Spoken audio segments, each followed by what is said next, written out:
morning, my name is Paulina Corona Gonzalez. Today we are going to talk about Donald Trump foreign policy, but not as the traditional geopolitic approach, but we will be more specific in the term psychobiography.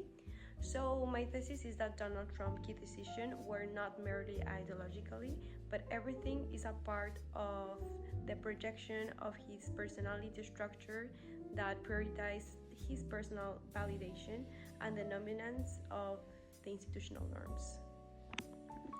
Okay, so to understand this, we just move beyond the lay personal idea of vanity.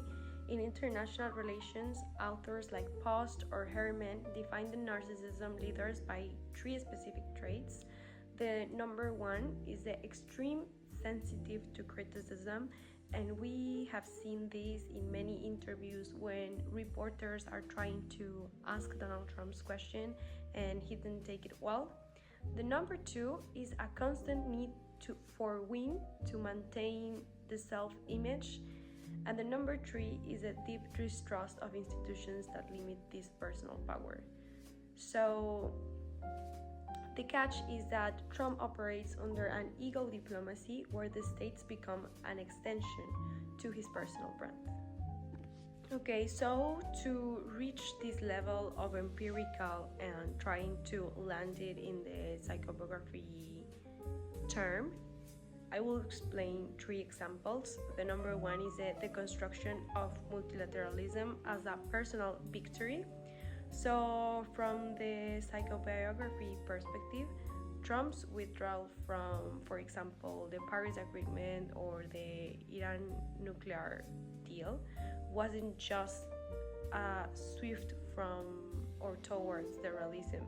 So it was a manifestation of the narcissist need for uniqueness. For a leader with this type of profile, any agreement he did not personally craft is perceived as bad deal that diminish his stature. So by destroying these legacies, he resets the stage where he is the only protagonist and fulfilling the need to be the sole fixer of the international problems. The case number two could be the high stakes personalism in strongman diplomacy. So Trump's approach to North Korea, for example, is a perfect case study. Traditional diplomacy relies on a slow, bureaucratic, bottom-up process, but however, a narcissist leader trusts his personal charisma and seductive capacity above all else. So he passed by the State Department because he submits himself. The global, for example, the global spotlight, the photos, the handshake serve to him as a primary source of narcissist supply, and the process of being seen as a peacemaker was more important than the substance of the nuclearization. And the case number three could be this hypersensibility and the transactional alliances. So finally, we see narcissism in his treatment of NATO allies, for example.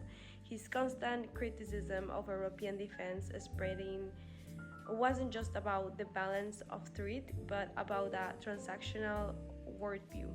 So narcissist leaders often view relationships through the lens of what have you done for me lately? Is an ally disagrees with him, it is interpreted as a personal betrayal, leading to the public lash out. So this explains why often he treats traditional allies with more hostility, and depends. If you treat him well, he will be chill. But otherwise, if you oppose to his rules, he will react. And in summary, the Trump case demonstrates how narcissism can transform superpower foreign policy into a series of personal transactions. So thank you so much for your time, and I hope this helps to you.